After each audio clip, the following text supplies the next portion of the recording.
Ada yang menyatakan bahwa kenampakan alam ini adalah fosil pohon purba raksasa. Tapi apakah seperti itu? Mari kita bahas.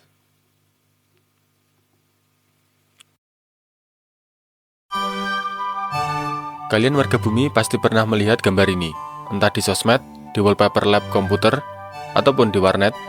Enggak ding. Kalau di warnet tetap wallpaper si lumba-lumba. Kenampakan alam yang berbentuk tinggi menjulang seperti sebuah tower tersebut dikenal sebagai Devil's Tower. Secara geografis, Devil's Tower terletak di Taman Nasional Wyoming di Amerika Serikat. Devil's Tower memiliki ketinggian 1558 mdpl, sementara ketinggian dari base sampai summit atau puncak sebesar 265 meter. The Devil's Tower juga merupakan monumen nasional pertama di negara Amerika Serikat. Monumen tersebut pertama kali diresmikan pada 24 September 1906 oleh Presiden ke-26 Amerika Serikat, yaitu Theodore Roosevelt. Monumen tersebut dinamakan Devil's Tower atau Tower Setan, sebenarnya berasal dari sebuah kesalahan seorang interpreter bahasa.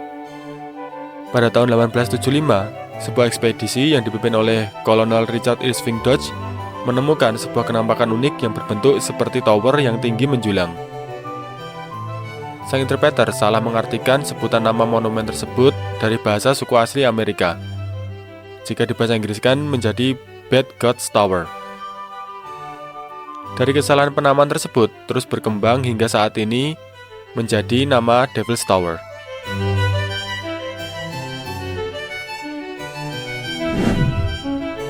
Saat ini Devil's Tower dibuka secara umum untuk tujuan wisata dan rekreasi. Setiap tahunnya sekitar 500.000 wisatawan yang mengunjungi Devil's Tower National Monument. Pengunjung juga bisa melakukan aktivitas climbing di Devil's Tower, namun waktunya sangat dibatasi. Kegiatan climbing hanya bisa dilakukan di bulan Juni. Hal ini untuk menyeimbangkan dengan upaya konservasi. Selain itu, juga untuk menghormati adat istiadat dan kepercayaan suku asli Amerika yang berada di sekitar Devil's Tower.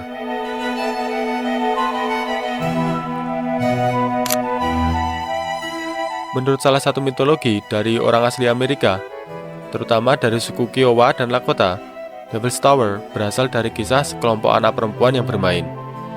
Ketika anak-anak tersebut bermain, tiba-tiba datang seekor beruang raksasa. Melihat anak-anak tersebut, beruang raksasa tersebut mengejar dan berusaha menangkap mereka.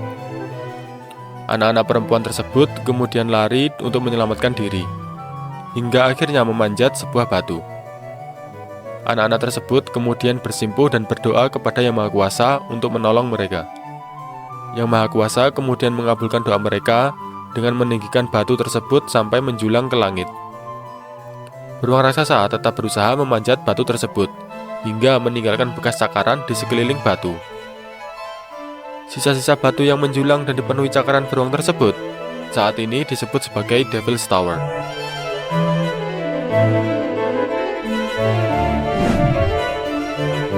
Di akhir-akhir ini di dunia maya, terutama media sosial, malah muncul postingan-postingan yang mengatakan bahwa Devil's Tower adalah sebuah fosil pohon raksasa. Melihat bentuknya yang mirip seperti pohon, serta terdapat guratan-guratan meninggi yang menyerupai struktur serat sebuah pohon. Lalu, apakah benar Devil's Tower adalah sisa fosil pohon raksasa? Jauh sebelum Devil's Tower terbentuk, wilayah di sekitar Devil's Tower pernah tertutupi oleh air laut pada periode Triasik, atau sekitar 225–195 juta tahun yang lalu. Endapan pasir, lanau, dan liat yang bercampur mineral yang kaya akan besi mengendap di sana, yang disebut sebagai Spearfish Formation. Komposisi sedimen yang banyak mengandung mineral besi menghasilkan kenampakan batuan yang berwarna coklat kemerahan yang kita lihat sekarang, sebagai akibat proses oksidasi antara mineral besi yang bertemu air dan udara. Selanjutnya, di periode Jurassik, ketinggian muka air laut sangat dinamis. Terkadang merendam wilayah ini, namun terkadang juga surut dan membiarkan daratan terekspos dalam jangka waktu yang lama. Hal ini menyebabkan formasi geologi yang tersusun juga bervariasi, mulai dari batuan yang banyak mengandung gipsum yang terbentuk pada 195–136 juta tahun yang lalu. Kemudian di atasnya terdapat The Stockade Beaver Member yang tersusun dari serpih tanah liat laut yang berselingan dengan batu gamping terfosilkan dan batu lumpur. Pada batuan ini banyak ditemukan fosil kehidupan laut seperti oyster, kerang, moluska, crinoids, dan yang lainnya. Di atasnya lagi terdapat The Hullet Sandstone and Lake Members, di mana batuan ini tersusun dari batu pasir berukuran halus dengan warna kekuningan. Batu pasir dari Hullet Sandstone berasal dari deposit pasir pantai purba yang berasal dari sekitar periode Jurassik. Secara keseluruhan, semua batuan yang menyusun wilayah di sekitar Devil's Tower merupakan batuan sedimen. Hingga pada akhirnya, pada periode tersier atau sekitar 60-50 juta tahun yang lalu, terdapat tekanan tektonik di wilayah Amerika. Rocky Mountain dan Black Hills terangkat akibat adanya tekanan tektonik di bagian barat benua Amerika Utara. Selanjutnya, pada 40,5 juta tahun yang lalu, terjadi intrusi magma dari dalam mantel bumi yang keluar ke permukaan dan menerobos batuan sedimen yang sebelumnya sudah ada.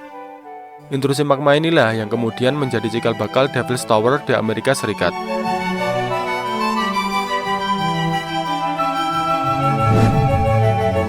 The Devil's Tower merupakan sebuah kolumnar jointing terbesar di dunia. Devil's Tower tersusun dari phenolite porphyry yang merupakan salah satu jenis dari batuan beku dalam. Batuan ini berwarna terang sampai abu-abu gelap dan abu-abu kehijauan dengan kristal mineral feldspar putih yang cukup mencolok. Magma dari dalam mantel bumi menerobos ke permukaan. Namun, magma tersebut tidak mampu mencapai permukaan sehingga terjadi pembekuan magma di bawah permukaan bumi, yang biasa disebut sebagai batuan beku dalam. Struktur kolom-kolom yang menjulang tinggi ke atas merupakan penampakan yang sangat unik pada Devil's Tower.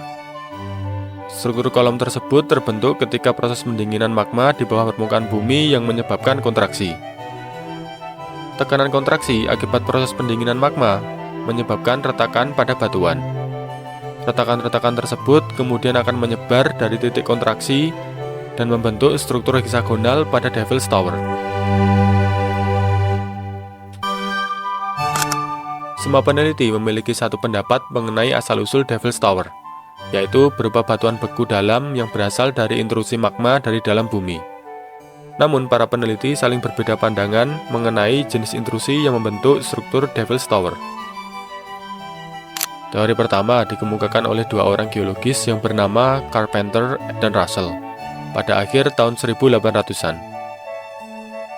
Teori mereka menjelaskan bahwa Devil's Tower merupakan batuan beku dalam dari hasil intrusi magma dari dalam bumi. Kemudian pada tahun 1907, Darton dan O'Hare berpendapat bahwa Devil's Tower merupakan sisa dari intrusi magma yang berjenis lakolit. Lakolit umumnya berbentuk seperti jamur. Pelapukan batuan dan erosi menyebabkan sebagian tubuh lakolit hilang dan meninggalkan struktur yang kita kenal sebagai Devil's Tower saat ini. Hipotesis lain menyatakan bahwa Devil's Tower merupakan bagian dari gunung api yang berupa volcanic neck. Sayangnya, hipotesis ini dianggap kurang kuat, karena tidak adanya ciri-ciri peninggalan kegiatan vulkanik seperti abu vulkanik, aliran lava, dan debris. Teori terakhir diajukan oleh Prokop Zavada, seorang geologis dari Ceko. Berdasarkan hasil penelitiannya yang diterbitkan pada tahun 2015, Zavada berpendapat bahwa Devil's Tower adalah sisa dari sebuah diatrem maar. Ketika intrusi magma naik ke permukaan bumi dan bertemu air tanah yang sangat panas berubah menjadi uap dan meletup secara eksplosif, hingga menciptakan sebuah kawah di permukaan. Kawah tersebut kemudian terisi oleh lava yang berasal dari dalam bumi, sampai pada akhirnya mendingin dan mengeras serta membentuk struktur kubah. Proses geomorfik berupa erosi yang berlangsung selama jutaan tahun, mengikis sedikit demi sedikit permukaan kubah, hingga meninggalkan penampakan berupa Devil's Tower yang kita kenal saat ini. Memang, sampai saat ini, proses pembentukan Devil's Tower di Wyoming, Amerika Serikat masih menjadi perdebatan di antara para peneliti ilmu kebumian. Namun, para saintis telah bersepakat bahwa Devil's Tower merupakan batuan beku dalam yang berasal dari intrusi magma yang bergerak menuju ke permukaan bumi. Jadi sudah jelas bukan fosil kayu raksasa. Yang sekarang menjadi pertanyaan, kenapa Devil's Tower yang berupa batuan intrusi saat ini bisa muncul di permukaan? Seperti umumnya batuan intrusi, harusnya Devil's Tower juga berada di bawah permukaan bumi, tidak menjulang ke permukaan seperti saat ini. Pada awalnya, sekitar 40 juta tahun yang lalu, Devil's Tower berada di bawah permukaan bumi pada kedalaman sekitar 2-3 km. Terkubur oleh batuan-batuan sedimen yang terbentuk sebelumnya mulai dari Spearfish Formation, batuan gypsum, the Stockade Beaver Member, the Hulett Sandstone, hingga batuan sedimen lainnya yang berumur lebih muda. Sekitar 10-5 juta tahun yang lalu, proses geomorfik berupa erosi sangat intens di wilayah ini. Umumnya, batuan sedimen lebih ringkih terhadap proses pelapukan dan erosi dibandingkan batuan beku yang lebih resisten. Hal ini menyebabkan batuan sedimen yang berada di atas dan di sekeliling Devil's Tower mengalami pelapukan lebih cepat, akibat terpapar sinar matahari, hujan, dan juga salju. Selama jutaan tahun, batuan sedimen tersebut mengalami pelapukan dan erosi yang mengikis sedikit demi sedikit permukaannya. Material yang tererosi terbawa oleh aliran air permukaan dan energi angin, hingga akhirnya menyisakan batuan yang lebih resisten yang kita kenal saat ini sebagai Devil's Tower. Walaupun seperti itu, Devil's Tower sebenarnya juga mengalami erosi pada tubuhnya. Hal ini terlihat pada reruntuhan batuan yang berada di kaki tebing Devil's Tower, yang merupakan bagian dari intrusi magma yang juga mengalami proses erosi. Hanya saja karena batuan intrusi memiliki tingkat resistensi yang lebih baik dari proses geomorfik, maka dari itu proses pelapukan dan erosi yang berjalan juga lebih lambat.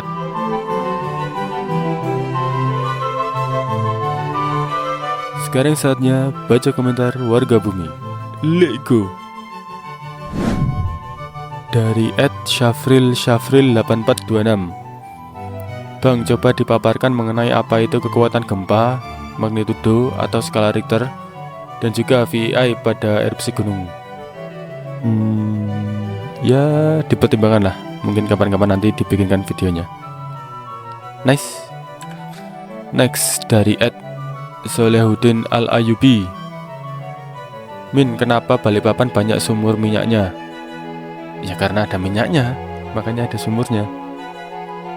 Jadi di Samarinda sampai Balikpapan itu banyak antiklinal maupun sinklinal, yang termasuk lipatan. Nah, lipatan-lipatan itu umumnya menjadi lokasi cekungan hidrokarbon, yang pada akhirnya jadi yaitu minyak bumi, gas alam. Karena di antiklinal maupun sinklinal itu bisa dikatakan jadi kuncian minyak bumi dan gas alam itu bisa berkumpul. Jadi ya wajar aja karena memang di sana banyak antiklin maupun sinklin. Nice. Next dari @didisetiawan2491. Min, kenapa sekarang ada gempa yang pusatnya di utara Jawa, bukannya lempengnya selatan Jawa, Min? Karena di utara Jawa itu juga banyak daerah struktural, banyak sesarnya. Malah bisa dikatakan di bagian bagian utara Jawa itu lebih banyak sesar dibandingkan bagian tengah. Karena memang secara struktural itu batuan penyusunnya lebih mudah patah daerah utara itu. Jadi ya karena ada banyak sesar di sana, jadi ya yang bikin gempa yaitu sesar itu. Sesarnya gerak, ya gempa. Jadi tidak usah kaget. Dari @ivandiprayoga9041. Min, apa benar tanah gambut itu cikal bakal batu bara? Bisa dikatakan seperti itu. Jadi gini, batu bara itu kan basicnya itu kan unsur kimianya itu C. C itu karbon. Nah, sementara gambut itu kan asalnya dari istilahnya kan gambut itu kan material organik yang berasal dari tanaman yang tidak mampu terdekomposisi. Nah, sebagian tanaman itu sekitar 40% itu karbon atau C. Karbon dari tanaman tersebut yang mengalami proses geologis mulai kayak tekanan dan pemanasan itu nanti bisa jadi batu bara. Tapi ya waktunya itu sangat lama, jutaan tahun. Nice. Dari Bektisan. Area rumahku di Kabupaten Kebumen, tepatnya sekitar Pantai Suwuk dengan MAT kurang dari 12 meter. Memang tanah jika sehabis hujan, jika diinjak tersambut-embut. Apakah juga terdapat sesar aktif? Tulis jawaban di kolom komentar. Wehehe. Begini, ada beberapa tipe tanah itu yang namanya vertisal. Vertisal itu kandungan liatnya itu sangat tinggi. Nah, tanah vertisal itu biasanya warnanya hitam pekat. Nah, tanah ini itu kalau posisinya kering nggak ada air itu retak-retak. Tapi kalau posisinya musim hujan banyak air itu becek banget. Makanya yang biasa diistilahkan yang masnya bilang tadi embut-embut, itu salah satu ciri tanah vertisol. Problemnya itu biasanya kalau bikin rumah itu kalau musim kemarau rumahnya dindingnya gampang retak-retak.